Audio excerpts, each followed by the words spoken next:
They tore down the only bridge to my property while I was in town buying feed, and they did it on purpose. Not because it was unsafe, not because it was falling apart, but because they thought if they boxed me in long enough I would either sell or disappear. What they didn't count on was that I've lived out there long enough to know two things for sure. Land remembers, and paperwork lasts longer than money. I own 43 acres on the far side of Red Hollow Canyon. About 20 minutes outside a small town most people only pass through on their way to somewhere else. It's not postcard pretty in a manicured way. It's rugged. Juniper and scrub oak, a seasonal creek that only really runs hard in spring, red dirt that stains your boots and never quite washes out. When I bought it back in 2002, people told me I was crazy. No paved access. No utilities except what you bring in yourself. And one narrow stretch where the canyon pinches tight, and the only sensible way across is a bridge. So I built one. Not some rickety planks and hope kind of thing either. I hired an engineer out of Flagstaff, pulled county permits, had the beams fabricated at a shop that usually does municipal work. Steel I-beams, reinforced decking, guardrails, load rated higher than anything I'd ever drive across it.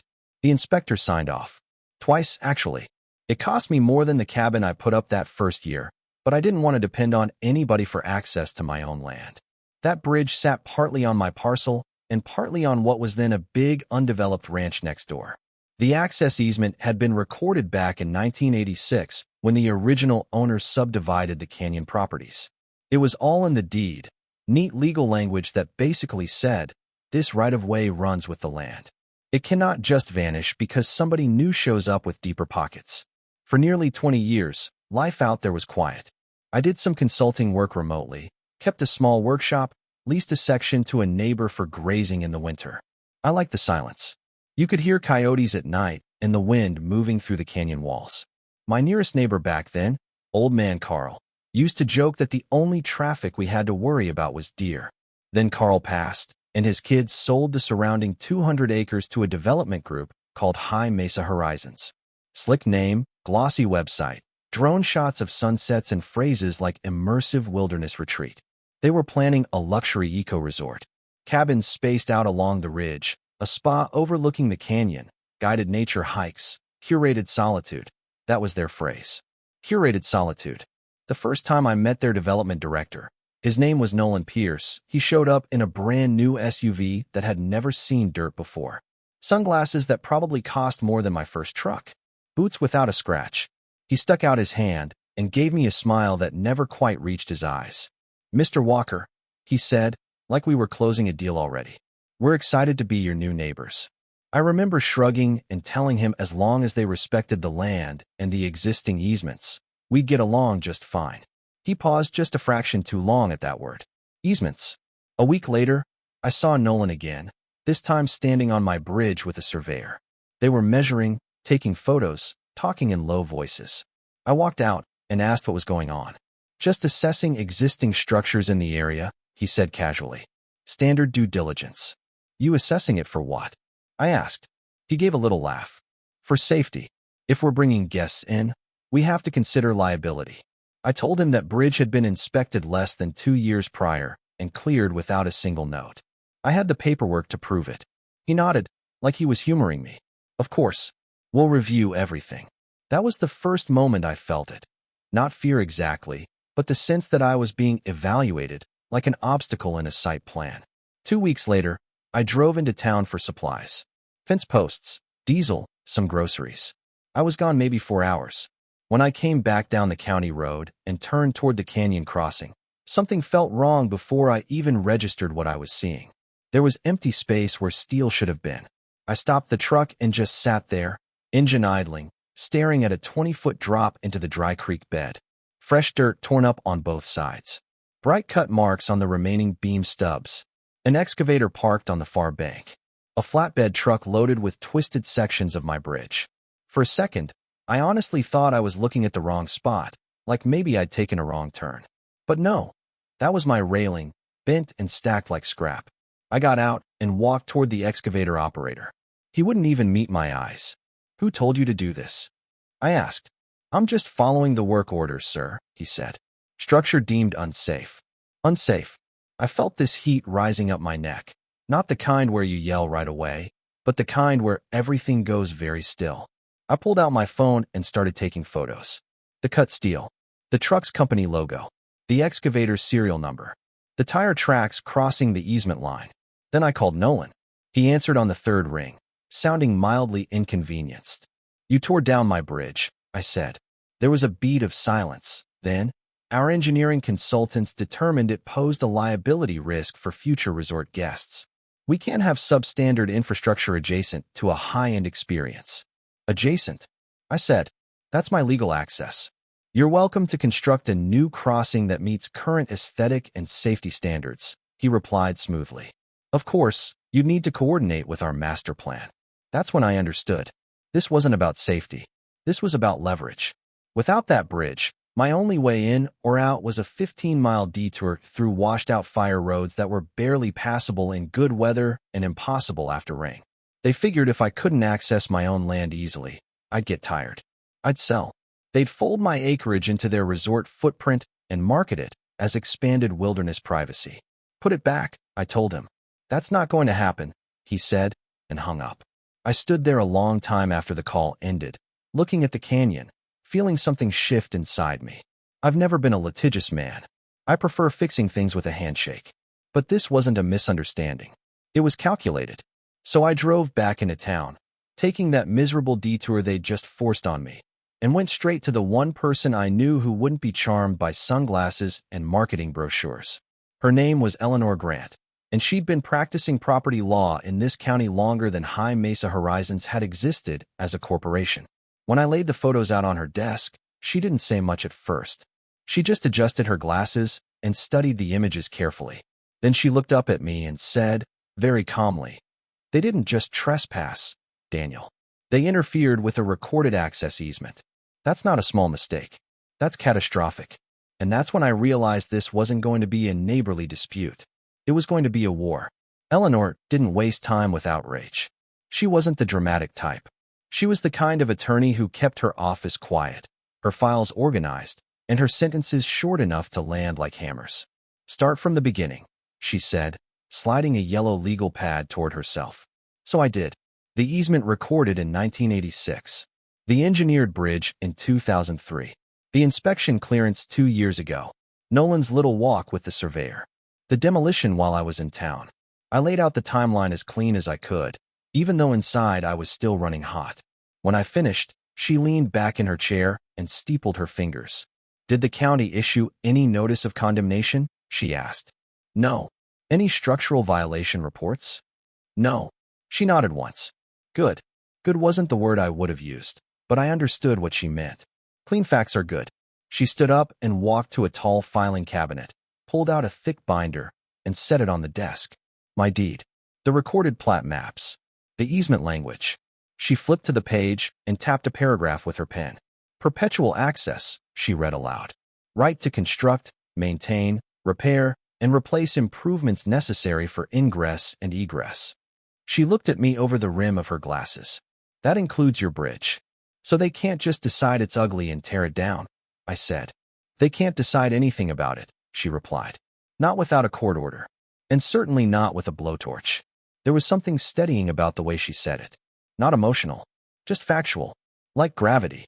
By that evening, she had drafted an emergency petition for injunctive relief. I remember sitting in her office while she dictated parts of it to her paralegal, her voice calm and precise. Defendant knowingly and willfully destroyed a permitted structure situated on a recorded access easement, causing irreparable harm to plaintiff's lawful ingress and egress. Irreparable harm. That phrase stuck with me. It sounded dramatic, but when you're standing at the edge of a canyon staring at empty air where your only crossing used to be, it doesn't feel dramatic. It feels accurate. We filed the petition that night. The next morning, we were in front of a judge. Now, our county courthouse isn't some marble palace. It's modest. Fluorescent lighting. Old wooden benches polished smooth by decades of nervous hands. But that morning it felt like a battlefield. Nolan was there, of course, flanked by 2 attorneys in tailored suits. He gave me a tight smile as we took our seats, like this was all just a minor scheduling inconvenience. When the judge came in, Eleanor didn't grandstand. She walked through the facts, methodical and clear. Easement recorded. Bridge permitted. No safety citations. No notice. Photographs of active demolition. She handed up copies of everything. Nolan's attorney tried to frame it as a proactive safety measure. Your Honor, our client has a duty to ensure that adjacent structures do not pose a hazard to future guests. The judge cut him off. Adjacent, he said, flipping through the documents. This is on an access easement belonging to the plaintiff. Yes, but... And it was removed without a court order? There was a pause. Our understanding was that the structure was outdated and... Answer the question, the judge said. No, Your Honor. That silence that followed felt heavy. Solid. The judge looked down at the photographs again, lingering on the clean torch cuts through the steel beams. I am issuing a temporary restraining order, he said finally. Defendant will restore plaintiff's access within 72 hours. Failure to comply will result in contempt proceedings. Just like that. Outside the courtroom, Nolan caught up to me near the steps. This didn't have to escalate, he said, voice low now, the salesman polish thinning. Rebuilding that bridge exactly as it was isn't consistent with our brand vision. I almost laughed at that. Your brand vision doesn't outrank my deed, I said. He exhaled sharply. Do you have any idea how much a delay costs a project like ours? Do you have any idea how much it costs to cut someone off from their own land? I shot back. He didn't answer. He just adjusted his sunglasses and walked away. For 72 hours, nothing happened. No crews. No materials. No attempt to rebuild. On the fourth day, Eleanor filed a motion for contempt. Back in court, the judge's patience was thinner.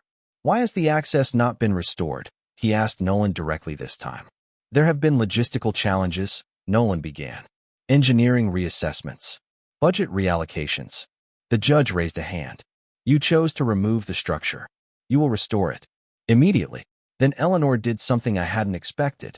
She asked the court to freeze all active construction permits tied to High Mesa Horizons until compliance was verified. Nolan's head snapped toward her. That's excessive, one of his attorneys said quickly. Eleanor didn't even look at him. Your Honor, the defendant has demonstrated a willingness to act outside legal boundaries for expediency. A temporary suspension ensures no further harm occurs. The judge considered it for a long moment. Granted, he said. And just like that, the foundation they hadn't even poured yet might as well have cracked. Over the next week, county inspectors descended on their property like hawks. It turns out when a judge flags you for contempt in a small county, agencies pay attention. I didn't orchestrate what happened next. I didn't need to. All Eleanor did was request a full compliance review of their existing permits. That's when things started unraveling. Their site plan had casually labeled my bridge as future guest overflow parking, as if it were already theirs. Their water rights application barely mentioned the seasonal creek that ran through the canyon, the same creek that fed into a protected watershed downstream. Their septic layout exceeded soil absorption limits in at least 3 zones. And the fire access roads they'd mapped out? 2 feet narrower than county code required for emergency vehicles. None of those issues alone would have killed the project. But together, under scrutiny, they painted a picture. Not of careful stewardship, but of shortcuts. I remember driving past their entrance one afternoon and seeing red tags stapled to plywood signs. Work suspended. Permit under review. Cease activity. The glossy banners promising elevated wilderness living fluttered in the wind, suddenly looking a little ridiculous. Nolan called me that evening. You've made your point, he said, no warmth left now. This level of obstruction helps no one. I didn't tear down your infrastructure, I replied. You're weaponizing bureaucracy. I thought about that for a second. No, I said quietly. I'm enforcing the same rules you ignored. There was a long silence on the line. You could have sold, he said finally. We would have paid well. And there it was. The real motive. Not safety. Not aesthetics. Acquisition. You never asked, I said. We didn't think we had to. That might have been the most honest thing he ever said to me. By month 3, their investors were getting nervous. Delays bleed money. Frozen permits scare lenders. Rumors spread fast in development circles. By month 5, subcontractors were pulling out. By month 8, High Mesa Horizons filed for Chapter 11. I didn't celebrate. Not the way people imagine. There was no champagne, no victory speech. I drove out to the canyon one evening as the sun was setting, parked at the edge of the rebuilt bridge.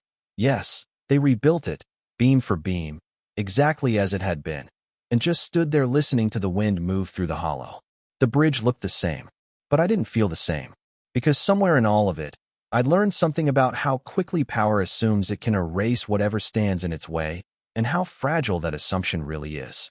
But the story didn't quite end there. When Mesa Horizons filed for bankruptcy, most people assumed that was the end of it. Big development swings too wide, over-leverages, collapses under its own ambition. It's practically a genre out here. For a while, that's what I thought too. The bridge was back in place, inspected again, signed off again, solid as ever. The red tags came down eventually, but not because construction resumed, because there was no one left to build. The land next door sat quiet. But small towns have long memories, and they also have opinions. About a month after the bankruptcy filing, I walked into Miller's Hardware like I'd done 100 times before. Same bell over the door, same smell of fertilizer and coffee. A couple guys were leaning on the counter talking low. The conversation stopped when I walked in. That's when I knew. Marty, who runs the place, gave me a nod. "Morning, Dan." "Morning." One of the guys, Pete, I think, cleared his throat.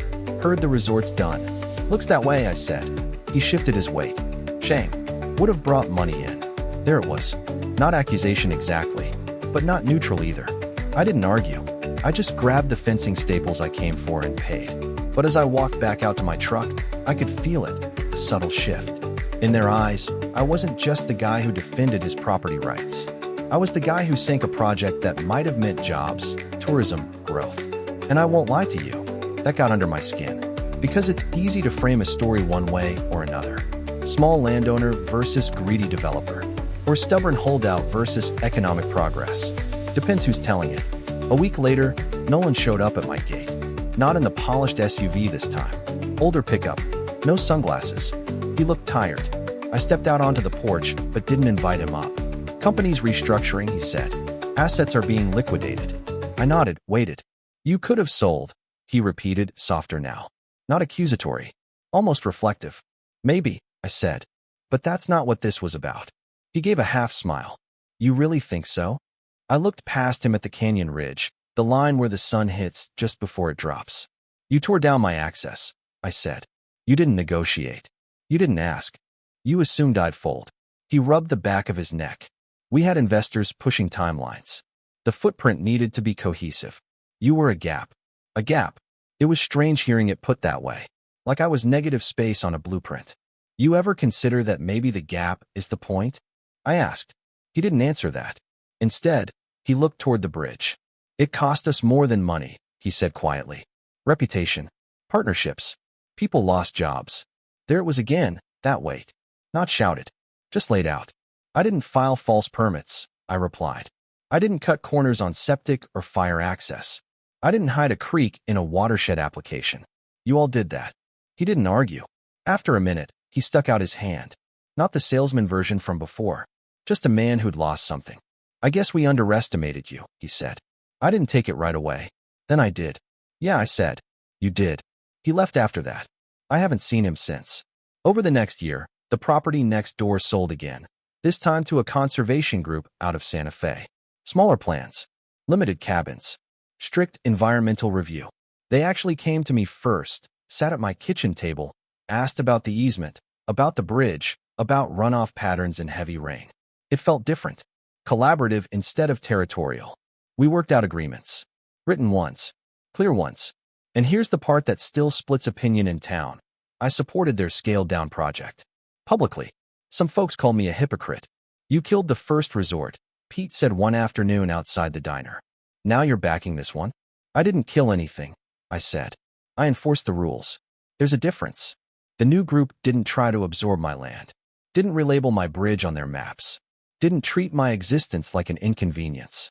They built within code. Within water limits. Within fire safety standards. Slower. Smaller. Growth isn't the enemy. Arrogance is. That's the part people miss when they reduce it to hero or villain. There were nights during that whole fight when I lay awake wondering if I'd overplayed my hand.